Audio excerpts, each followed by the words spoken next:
Prefacio. A la primera edición, publicada en 1871. El siguiente trabajo ha sido preparado por el Gran Comendador bajo la autoridad del Supremo Consejo del Grado 33 para la jurisdicción sur de los Estados Unidos, y es ahora publicado bajo su supervisión. Contiene las lecturas. Ya un rito escocés antiguo y aceptado en esa jurisdicción, y está especialmente concebido para ser leído y estudiado por los hermanos de esa obediencia al mismo tiempo que los rituales de los distintos grados.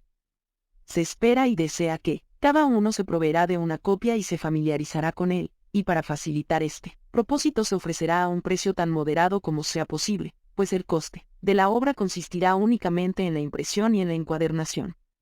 Ningún individuo recibirá provecho pecuniario por él, salvo los libreros por su venta. Estos textos han sido registrados para impedir su reimpresión en cualquier otro lugar, y sus derechos de autor, al igual que los de todos los demás trabajos preparados por el Supremo Consejo, han sido asignados a los miembros de este.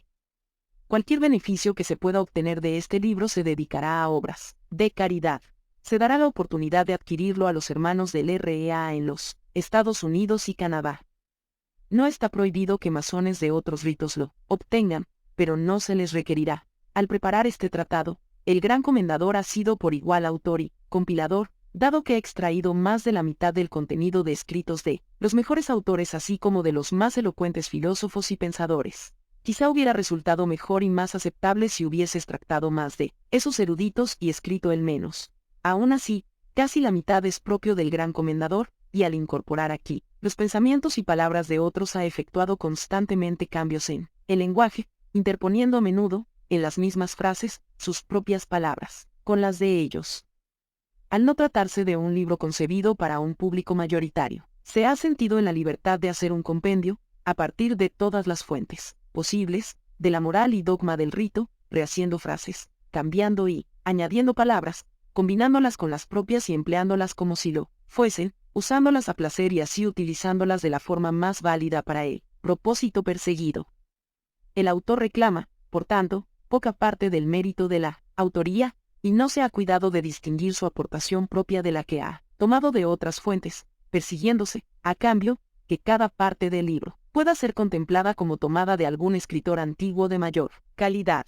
Las enseñanzas de estas lecturas no son sacramentales, en tanto en cuanto van más allá del dominio de la moralidad para entrar en los del pensamiento y la verdad. El rito escocés antiguo y aceptado emplea la palabra dogma en su verdadero sentido, el de doctrina o enseñanza, y no en su odiosa. 5. Acepción dogmática.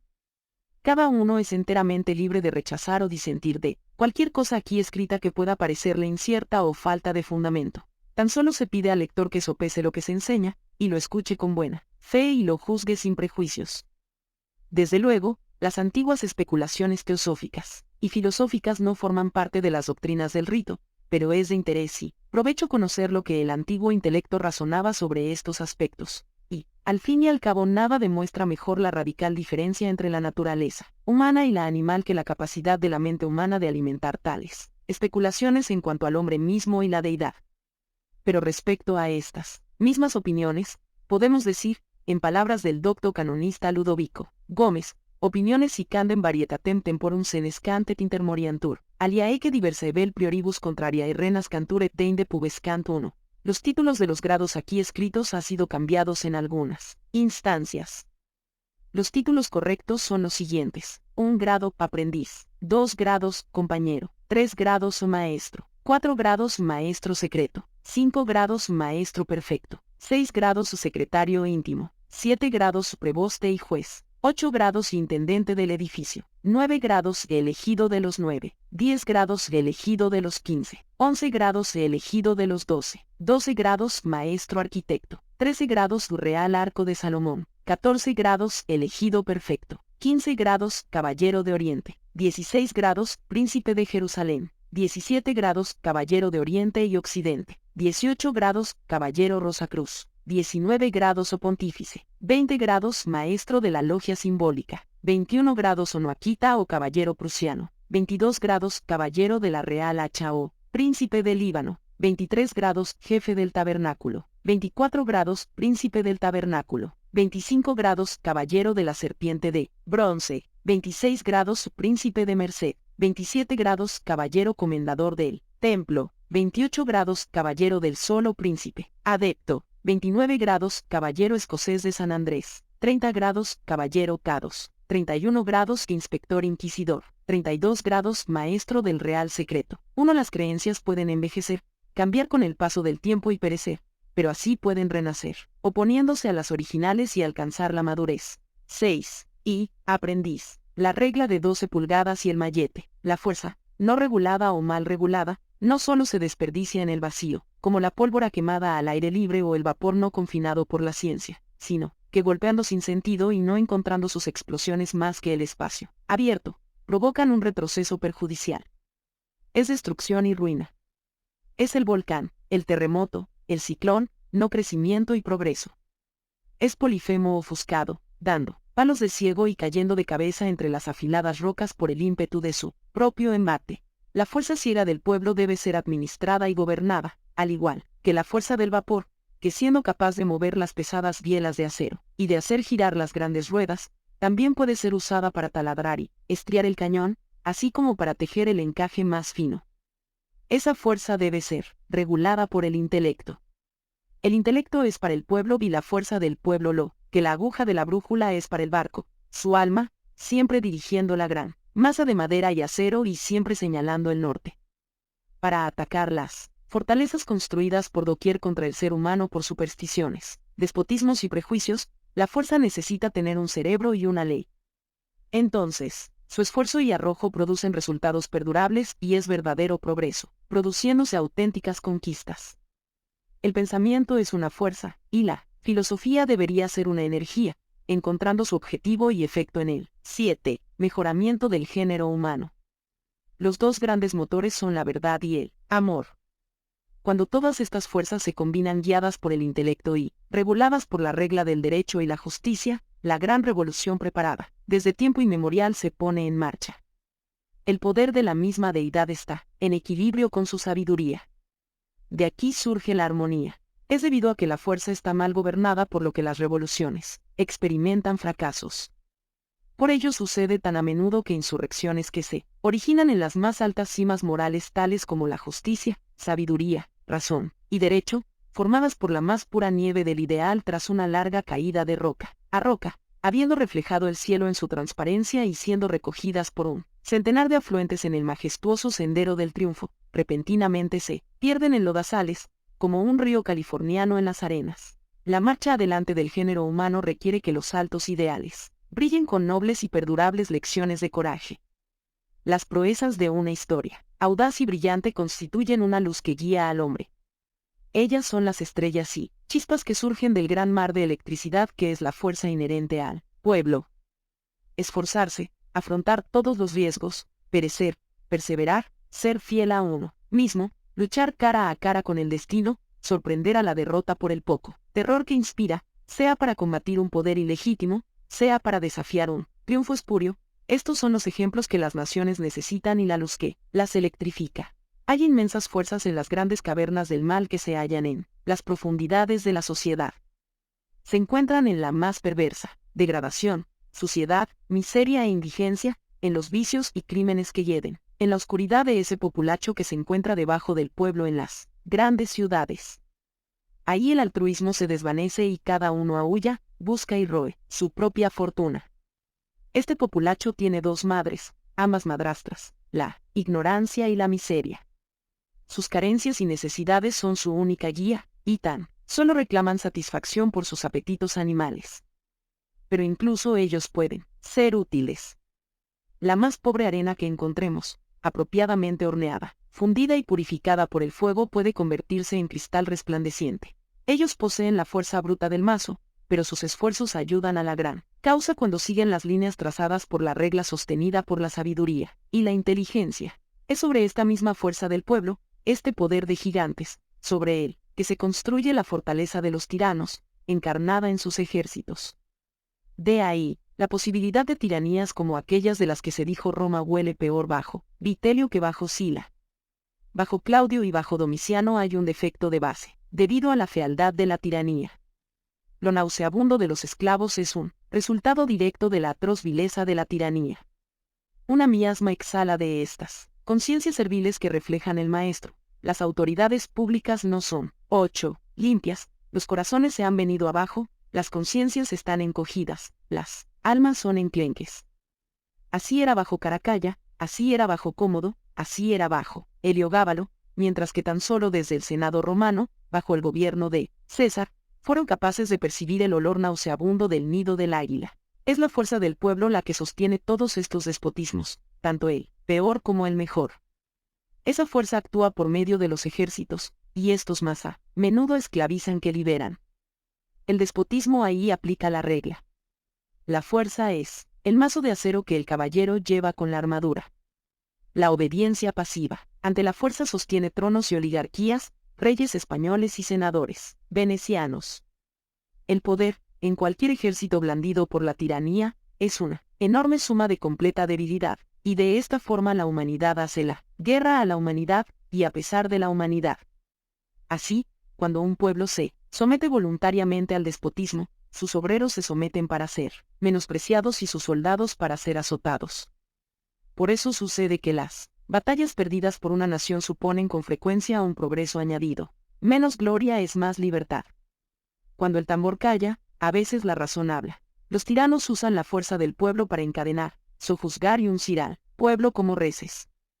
Entonces el espíritu de la libertad y la innovación se reduce a las bayonetas, y las ideas son acalladas por los cañonazos, mientras los monjes se mezclan con los soldados, y la iglesia militante y jubilosa, ora católica, ora puritana, entona Te Deums por la victoria sobre la rebelión. El poder militar, cuando no está subordinado al poder civil, es de nuevo el martillo o la masa de la fuerza, pero independiente de la regla, y se constituye en una tiranía armada, que nace ya adulta, como Atenas surgió de la mente de Zeus. Engendra una dinastía, y comienza como César para corromperse hasta llegar a Vitelio y Cómodo. Actualmente tiende a comenzar donde las dinastías anteriores finalizaron. El pueblo desarrolla constantemente una fuerza inmensa que desemboca en una inmensa debilidad.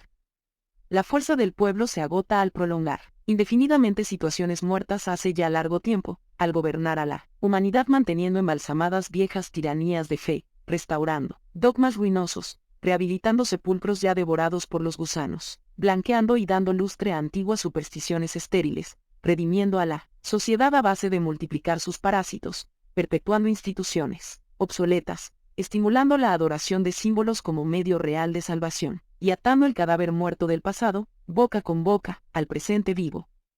Por ello, es una fatalidad para la humanidad ser condenada a eternas luchas con fantasmas, supersticiones, intolerancias, hipocresías y prejuicios que son formas de error y argumento de la tiranía.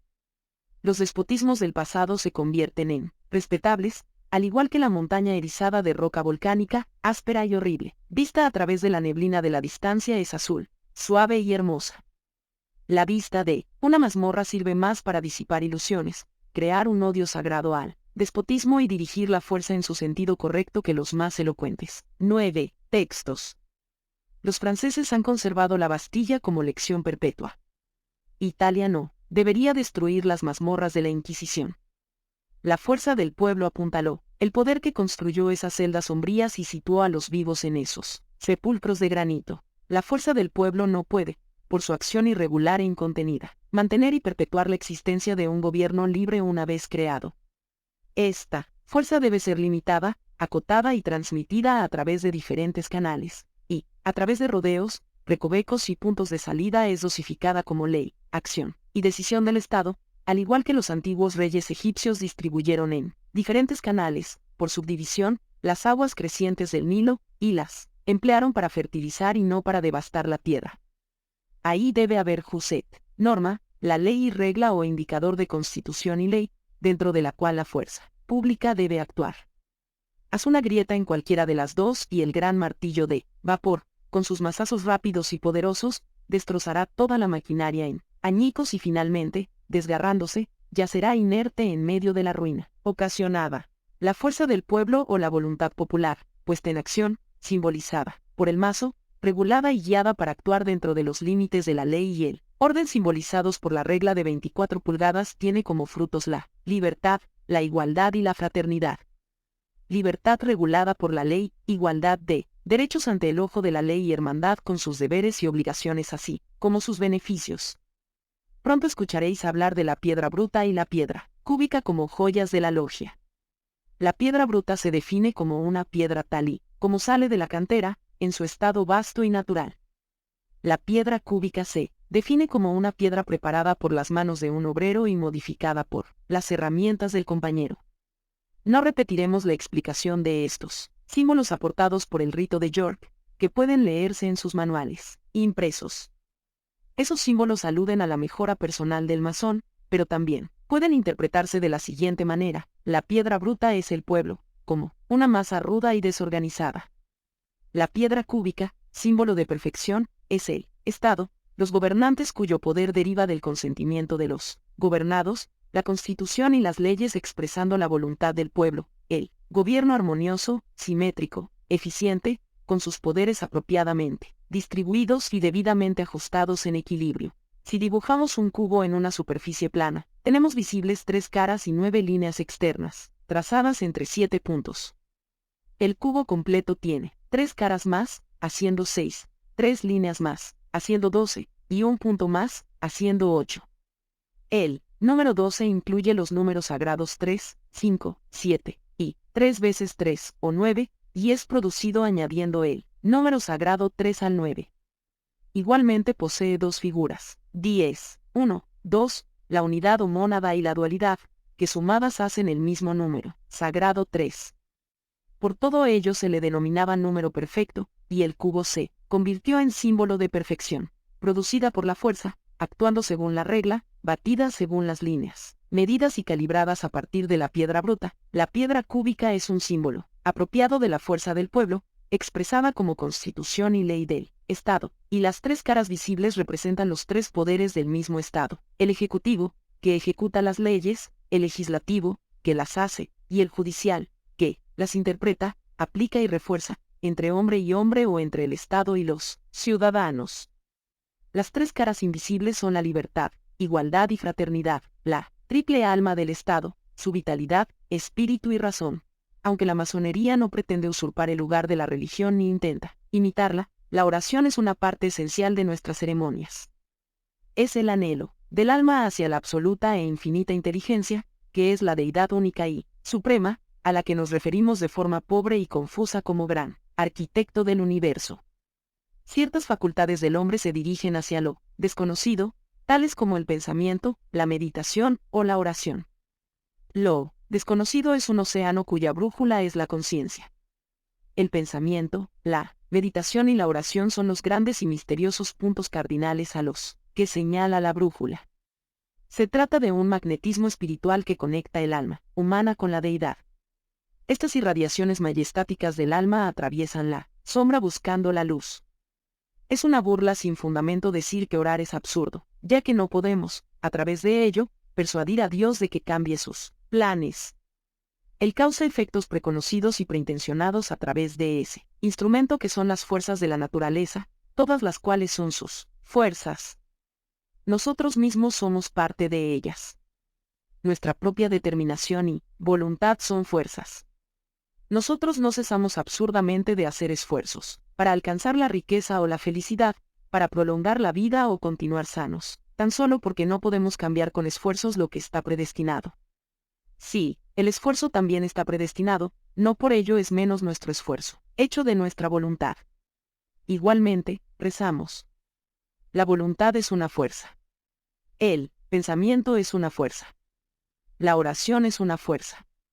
¿Por qué no debería ser la ley de Dios que la oración, como la fe y el amor, debiera tener sus efectos? El hombre no puede ser entendido como un punto de partida, ni el progreso puede ser entendido como fin, sin esas 2 grandes fuerzas, fe y amor. La oración es sublime. Las súplicas que piden y ruegan son piadosas. Negar la eficacia de la oración es negar la de la fe, el amor y el esfuerzo. Incluso los efectos producidos cuando nuestra mano, movida por nuestra voluntad, lanza una piedra hacia el océano, nunca cesan, y cada palabra pronunciada queda guardada para la eternidad sobre el aire invisible. 11. Una logia es un templo de naturaleza simbólica tanto en conjunto como en sus detalles. El propio universo proveyó el modelo para los primeros templos, elevados a la divinidad. La misma disposición del templo de Salomón, los ornamentos simbólicos que formaron su decoración principal, y la vestimenta del sumo sacerdote hacían referencia al orden del universo tal y como era, entendido en la época. El templo contenía muchos emblemas de las estaciones, el sol, la luna, los planetas, las constelaciones Osa Mayor y Menor, el zodiaco, los elementos y otras partes del mundo. El maestro de esta logia, del universo, es Hermes, cuyo representante es Hiram, que es una de las luces de la logia, para ulterior instrucción en el simbolismo de los cuerpos celestiales, así como de los números secretos, y del templo y sus detalles, debéis esperar pacientemente, hasta avanzar en masonería, ejercitando mientras tanto vuestro intelecto, estudiándolos por vosotros mismos. Estudiar e intentar interpretar correctamente los símbolos del universo es la tarea del sabio y del filósofo, es descifrar la escritura de Dios y penetrar en sus pensamientos. Esto es lo que es preguntado y respondido en nuestro catecismo, en lo concerniente a la logia. Una logia se define como una asamblea de masones, debidamente congregados y teniendo presentes las sagradas escrituras, la escuadra, el compás y una carta patente de constitución que les autorice a trabajar.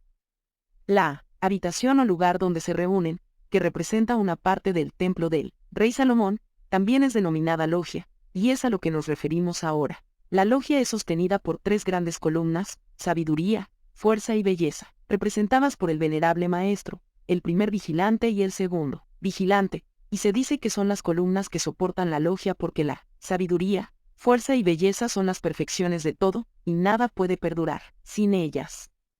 Porque afirma el rito de York que es necesario que esté la sabiduría para concebir, la fuerza para sostener y la belleza para adornar toda empresa, grande e importante. ¿Acaso ignoras, dice San Pablo, que tú eres el templo de Dios, y que el Espíritu de Dios habita en ti? Si cualquier hombre profana el templo de Dios, él mismo será destruido, pues el templo de Dios es santo, y tú eres su templo. La sabiduría y el poder de la deidad están en equilibrio. Las leyes de la naturaleza y las leyes morales no son meros mandatos despóticos de su omnipotente voluntad, pues entonces podrían ser cambiados por él, y el orden podría convertirse en desorden, el bien y lo correcto podrían convertirse en el mal y el error, la honestidad y lealtad en vicios, y el fraude, la ingratitud y el extravío se tornarían virtudes. El poder omnipotente e infinito sería constreñido a lo material, y sus decretos y leyes no podrían ser inmutables. Las leyes de Dios no son obligatorias para nosotros porque sean promulgaciones de su poder o la expresión de su voluntad, sino porque expresan su infinita sabiduría.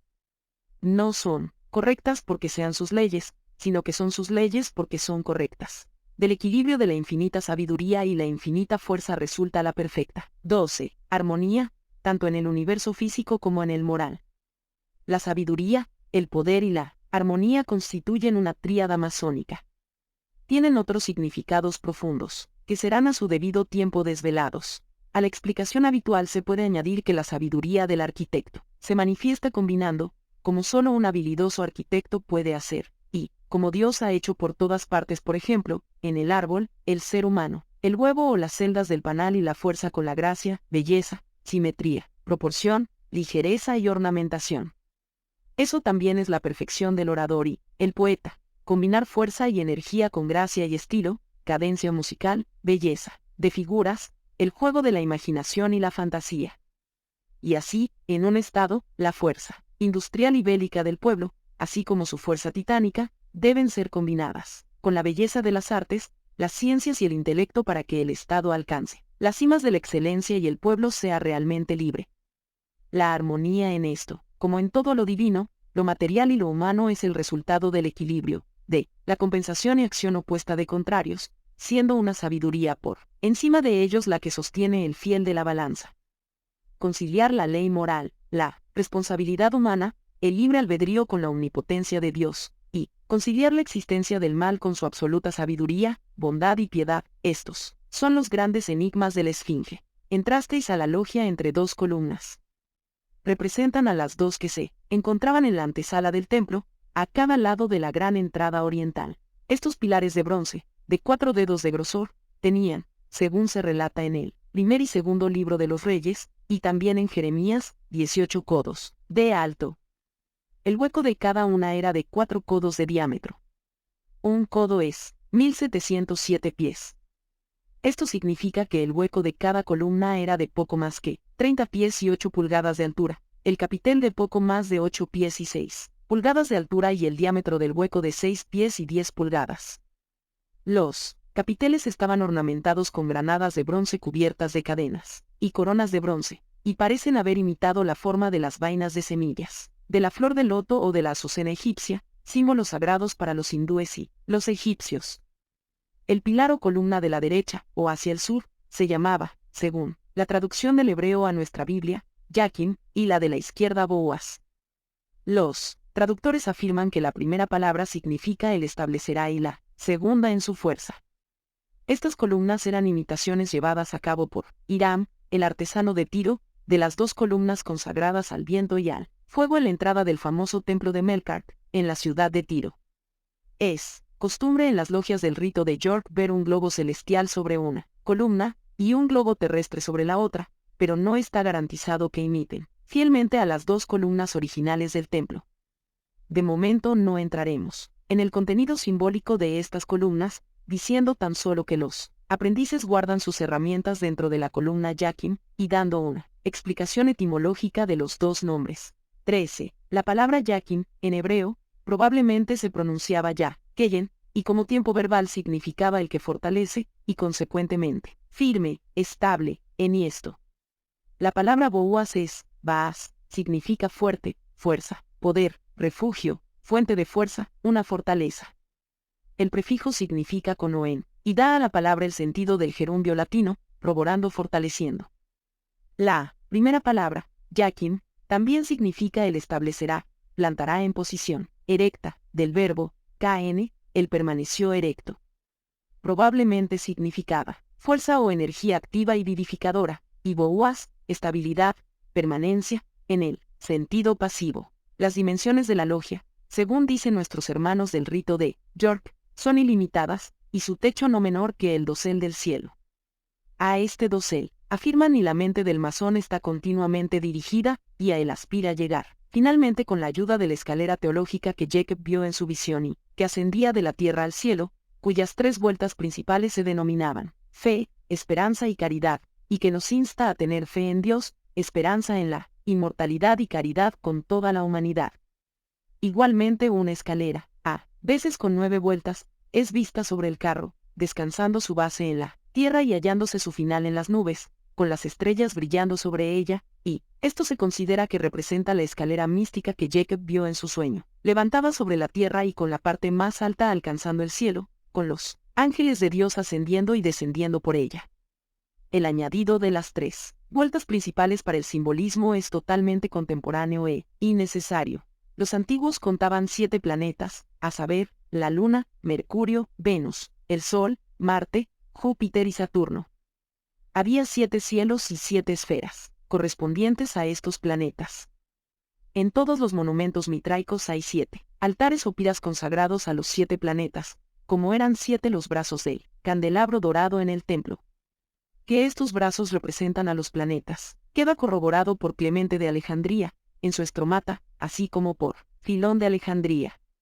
Para volver a la fuente de lo infinito, el alma humana, sostenían los antiguos, su tenía que ascender, como había descendido, a través de las 7 esferas.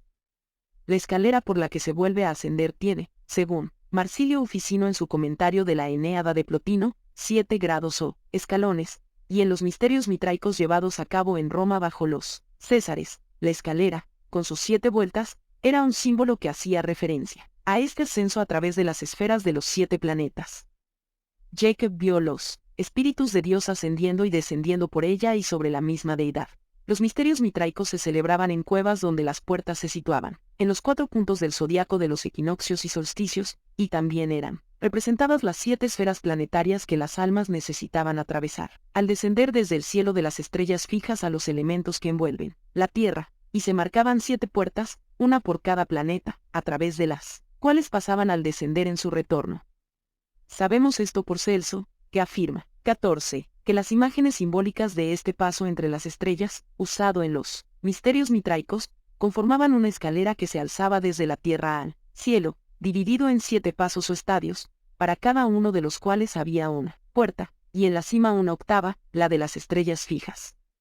El símbolo era el mismo que el de las 7 tapas de Borsipa, o la pirámide de ladrillo vítreo, cerca de Babilonia, hecha en base a 7 pisos, cada uno de distinto color.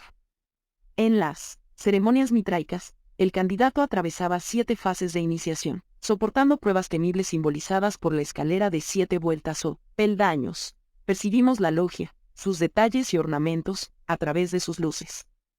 Ya habéis escuchado en el rito de York cuáles son estas luces.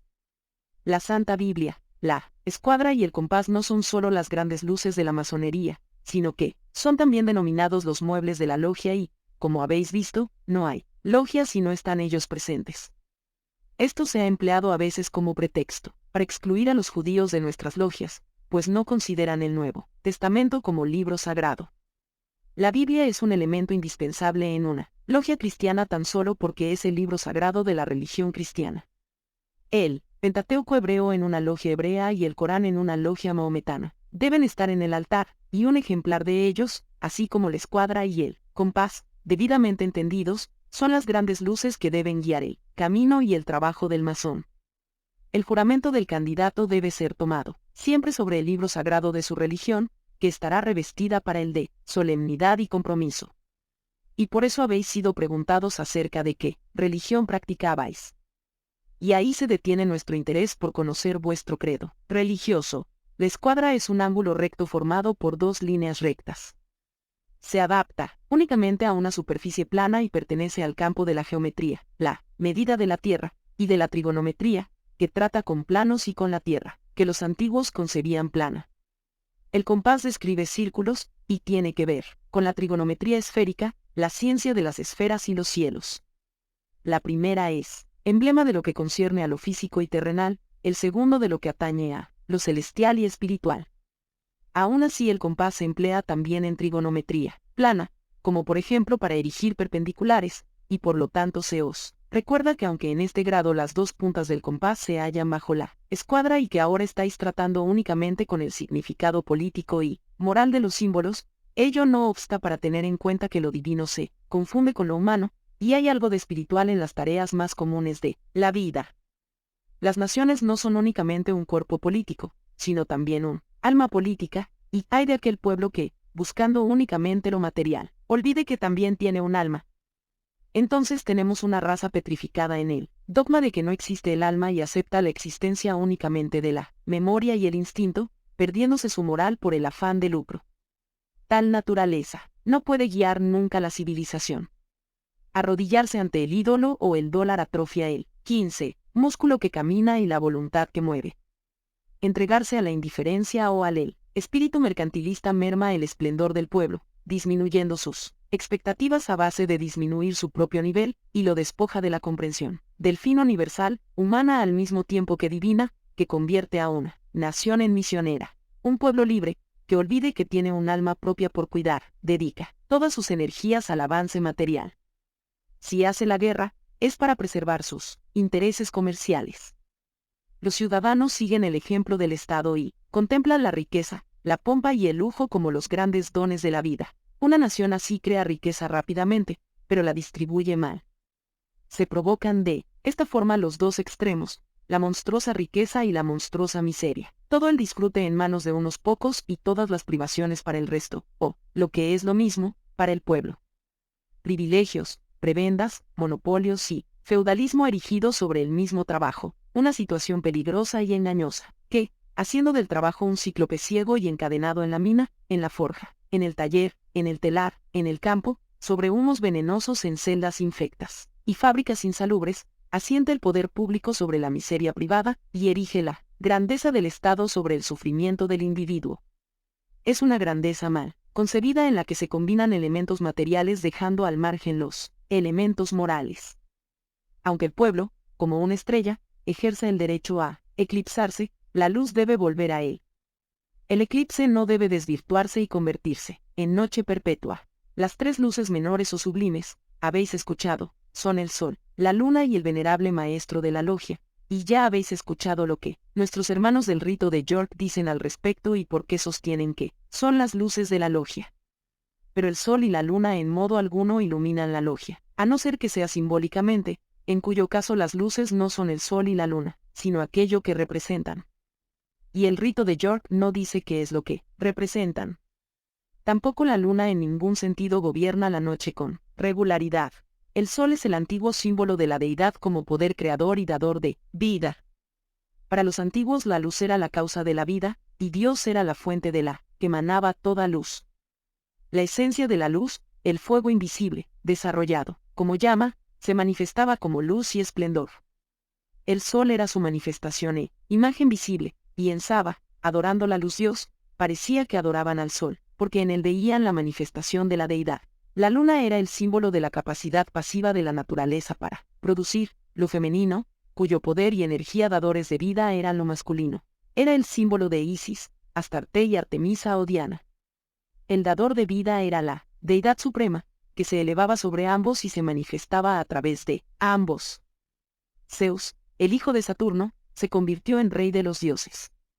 Horus, hijo 16 de Isis y Osiris, se convirtió en dador de vida. Dionisio y Bacó, como Mitra, se convirtieron en origen de la luz, la vida y la verdad. Los dadores de la luz y la vida, el sol y la luna, están simbolizados en cada logia por el venerable maestro y los vigilantes, y por ello es la misión del venerable maestro dispensar luz a los hermanos por él mismo o a través de los vigilantes, que son sus ministros. El sol, dice Isaías a Jerusalén, nunca más se pondrá, ni tampoco se retirará la luna, pues el Señor será tu luz eterna, y los días de tu lamento terminarán. En tu pueblo todos serán justos, y ellos heredarán la tierra para siempre. Así es un pueblo libre. Nuestros ancestros del norte adoraban esta deidad trina, Odín, el Padre Todopoderoso, Frea, su esposa, símbolo de lo terrenal, y Thor, su hijo, el mediador. Pero sobre todos ellos estaba el Dios supremo, el creador de todo lo que existe, el eterno, el antiguo, el ser vivo y tremendo para el cual no existe lo oculto, el ser que nunca cambia. En el templo de Ilusis, un santuario que representaba el universo y estaba iluminado únicamente por una ventana en el techo, estaban representadas las imágenes del sol, la luna y Mercurio. El sol y la luna, afirma el perspicaz hermano de Loona, representan los dos grandes principios de todas las generaciones, lo activo y lo pasivo, lo masculino y lo femenino. El sol representa la verdadera luz. Él esparce sobre la luna sus rayos fecundadores. Ambos arrojan su luz sobre su vástago, la estrella flamígera, u Horus, y los tres forman el gran triángulo equilátero, en cuyo centro se halla la omnipotente letra de la Cábala a través de la cual se ha llevado a cabo la creación. Los ornamentos de una logia son el pavimento mosaico, la orla dentada, y la estrella flamígera. El pavimento mosaico, ajedrezado o con otros motivos, representa el suelo del templo del rey Salomón. La orla dentada representa el hermoso borde dentado que lo rodeaba. La estrella flamígera en el centro es un emblema de la divina providencia, y rememora la estrella que guió a los magos del oriente al lugar de la natividad de nuestro Salvador. Sin embargo, no se veía piedra dentro del templo. Los muros fueron cubiertos de madera de cedro, y el suelo de madera de abeto. No hay evidencia de que hubiese tal pavimento mosaico en el suelo del templo ni tampoco tal borde dentado. En Inglaterra, antiguamente, el tablero de trazo estaba rodeado de un borde dentado, y es únicamente en América donde tal orla dentada se coloca, alrededor del pavimento mosaico. Las teselas, desde luego, son los cuadrados, ya o pavimento mosaico. En Inglaterra la orla dentada también se llama orla teselada, pues tiene 4 teselas que representan la templanza, la fuerza, la prudencia y la justicia. Fue denominado teselado dentado, pero es un mal uso, ya o lenguaje, pues se trata de un pavimento teselado con un borde dentado a su alrededor. 17. El pavimento, alternativamente blanco y negro, simboliza, se pretenda o no, los principios del bien y el mal acordes a los credos egipcio y persa. Es la guerra de Miguel y Satán, de dioses y titanes, entre la luz y la sombra, que es la oscuridad. Es la guerra entre el día y la noche, la libertad y el despotismo, la libertad religiosa y los dogmas arbitrarios de una iglesia que solo piensa en sus adeptos y cuyo pontífice clama por su infalibilidad, convirtiendo la doctrina de sus concilios en un nuevo evangelio. Los bordes de este pavimento, si está constituido por figuras geométricas que no sean cuadrados, necesariamente. Estarán dentados como una sierra, y será necesario un borde para ultimar esta figura. Se remata con teselas y motivos decorativos en las esquinas. Si se adjudica a estos últimos algún contenido simbólico será caprichoso y arbitrario. Ver en la estrella flamígera de 5 puntas una alusión a la divina providencia es también caprichoso, y relacionarla con la estrella que guió a los magos es darle un contenido relativamente moderno.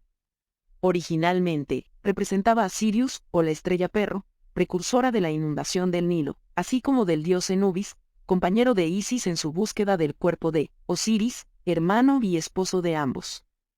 Entonces se convirtió en la representación de Horus, hijo de Osiris, asimismo representado por el Sol, siendo responsable de las estaciones y dios del tiempo, y de Isis, que encarnaba la naturaleza universal, la materia primitiva, la inagotable fuente de vida, chispa de fuego no creada y semilla universal de todos los seres. Era también Hermes, el maestro de sabiduría, cuyo nombre en griego es el del dios Mercurio. Se convirtió en sagrado y potente signo de los magos, la pentalfa, y es el emblema de la libertad, brillando radiante entre la confusión del bien y el mal en las revoluciones, y prometiendo cielos serenos y fértiles temporadas a las naciones. Una vez que las tormentas del cambio y los tumultos hayan pasado, en el oriente de la logia, sobre el venerable maestro, inscrita en un triángulo, está la letra hebrea Yod, o. En las logias inglesas y americanas, es sustituida por la letra G, con tan poca razón como si las logias francesas empleasen la letra D, inicial de Dieu, en lugar de la propia letra Yod. Yod es, en la Cábala, el símbolo de la unidad, de la deidad suprema, la primera letra del santo nombre, y también es símbolo de las grandes tríadas cabalísticas. Para comprender sus significados místicos se deben abrir las páginas del Zohar y el Cifra de Seniota, así como otros libros cabalísticos, y meditar profundamente en su significado. Baste decir que es la energía creativa de la deidad, representada por un punto, y que ese punto está en el centro del círculo de la inmensidad. En este grado es para nosotros el símbolo de la deidad no manifestada, lo absoluto, quien no tiene nombre. Nuestros hermanos franceses colocan esta letra Yod en el centro de la estrella flamígera, y en las viejas lecturas nuestros antiguos hermanos ingleses decían, la estrella flamígera o gloria en el centro nos orienta hacia esa gran luminaria, el sol, que ilumina la tierra y dispensa bendiciones a la humanidad. 18. También lo consideraban en sus lecturas como un emblema de prudencia. La palabra prudencia significa, en su sentido original y más completo, previsión, y, consecuentemente la estrella flamígera ha sido percibida como emblema de omnisciencia, el ojo que todo lo ve, que para los egipcios era emblema de Osiris, el creador. Con la letra Yod en el centro, tiene el significado cabalístico, de la divina energía, manifestada como luz creadora del universo. Las joyas de la logia son 6 en número. 3 de ellas se denominan móviles y las otras 3 inmóviles. La escuadra, el nivel y la plomada eran llamadas antiguamente y con propiedad joyas móviles, porque pasaban de un hermano a otro. Es una innovación denominarlas también inmóviles por tener que estar siempre presentes en la logia.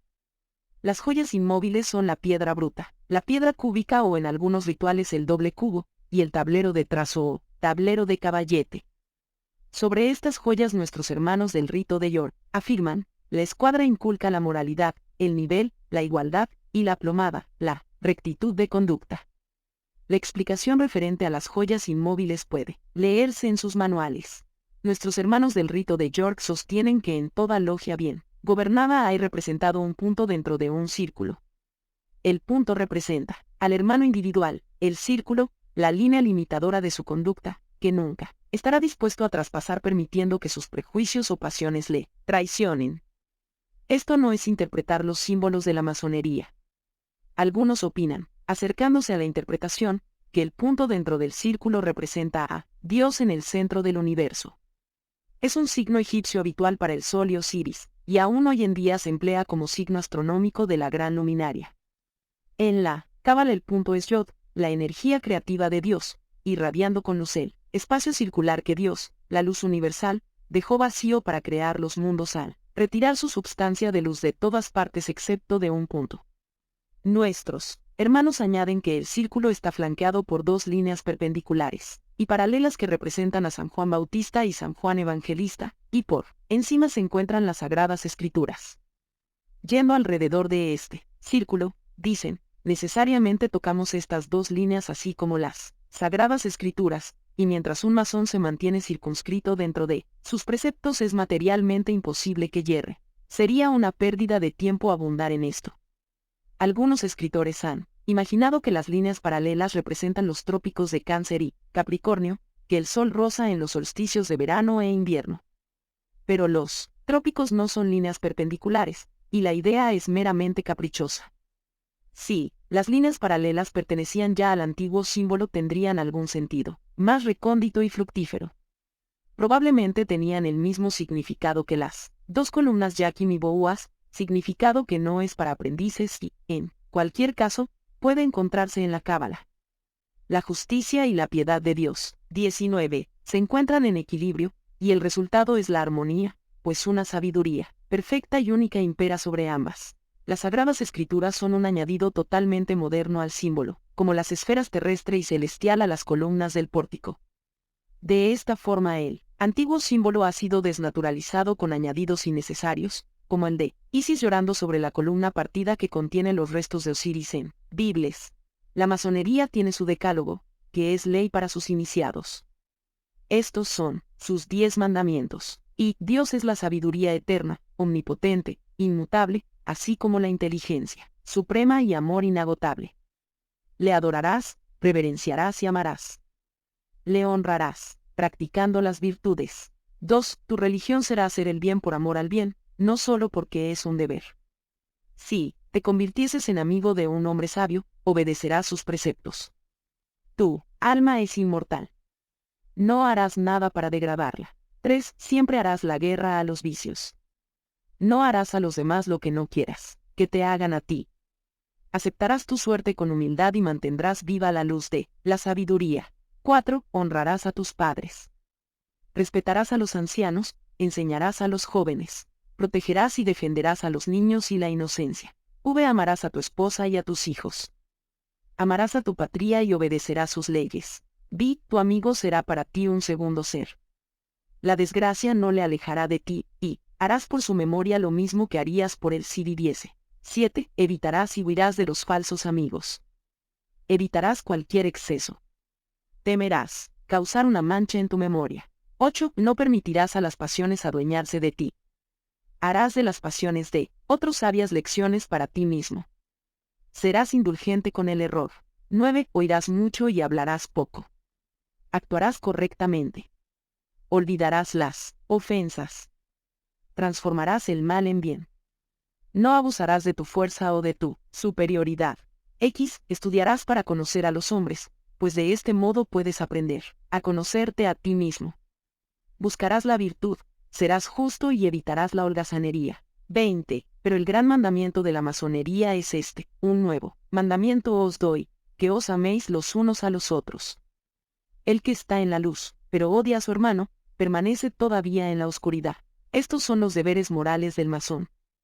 Pero también es el deber de la masonería ayudar a elevar la moral y nivel intelectual de la sociedad, acuñando conocimiento, poniendo ideas en circulación y provocando que las mentes jóvenes maduren, y situar gradualmente, a través de la enseñanza de axiomas y la promulgación de leyes positivas, a la raza humana en armonía con su destino. Para esta misión y trabajo se inicia el aprendiz. Quizá imagine que no puede llevar nada a cabo y por lo tanto, desesperanzado, podría permanecer inerte. Esto sucede no solo en esta situación sino también en el día a día. Muchos grandes hechos se hacen en las pequeñas batallas de la vida. Hay una valentía verdadera pero oculta que lucha en la oscuridad contra la fatal invasión de necesidad y vileza. Hay triunfos nobles y misteriosos que ningún ojo ve, que no encuentran recompensa ni renombre, que ninguna fanfarria de trompetas saluda. La vida, la desgracia, la soledad, el abandono y la pobreza son campos de batalla que tienen sus héroes, héroes oscuros, pero a veces más grandes que aquellos que se convierten en ilustres. Los masones deberían luchar de la misma manera, y con el mismo valor, contra esas invasiones de miseria y maldad que acontecen a las naciones igual que a los hombres. Debería hacerles frente incluso en la oscuridad, y protestar contra los errores e insensateces de la nación, contra la usurpación y las primeras incursiones de esa hidra que es la tiranía. No hay elocuencia que supere a la verdad en la indignación. Es más difícil para un pueblo mantener la libertad que ganarla. La defensa de la verdad es siempre necesaria, y el derecho debe protestar contra el hecho. En efecto, hay eternidad en el derecho, y el masón debe ser el sacerdote y soldado de ese derecho. Aunque se asalten las libertades de su país, él no debe perder la esperanza. La protesta del derecho contra el hecho persiste siempre, y el asalto a un pueblo nunca prescribe. La reclamación de sus derechos no expira por mucho que pase el tiempo. Varsovia no puede ser tártara más tiempo que Venecia ser alemana. Un pueblo puede sufrir una usurpación militar, y los estados o juzgados se arrodillan y soportan el yugo mientras no tienen otra opción, pero cuando las circunstancias lo permiten, y si el pueblo está listo para ser libre, la nación hundida emerge y aparece en la superficie, y la historia juzga a la tiranía por el asesinato de sus víctimas. Suceda lo que suceda, debemos tener fe en la justicia y sabiduría de Dios, que reina por encima de todas las cosas, y debemos tener fe en el futuro y amorosa amabilidad ante aquellos que se hallan en el error. Dios muestra a los hombres su voluntad a través de los acontecimientos. Se trata de un lenguaje oscuro, escrito en un idioma misterioso. Los hombres lo traducen de forma inmediata y precipitada, incorrecta, llena de errores, omisiones y malas interpretaciones. Parece tan corto un camino a lo largo del arco del gran círculo. 21. Pocas mentes comprenden la lengua divina. Los más sagaces, los más serenos, los más profundos descifran lentamente los jeroglíficos, y quizá cuando lo han logrado hace ya tiempo que no era necesario, pudiendo encontrar ya numerosas traducciones en el dominio público, siendo la más incorrecta, por supuesto, la que cuenta con más aceptación popular. De cada traducción nace un partido y, de cada mala lectura, una facción. Cada partido cree o pretende que el suyo es el único texto, y cada facción cree o pretende que su lectura es la única en posesión de la luz.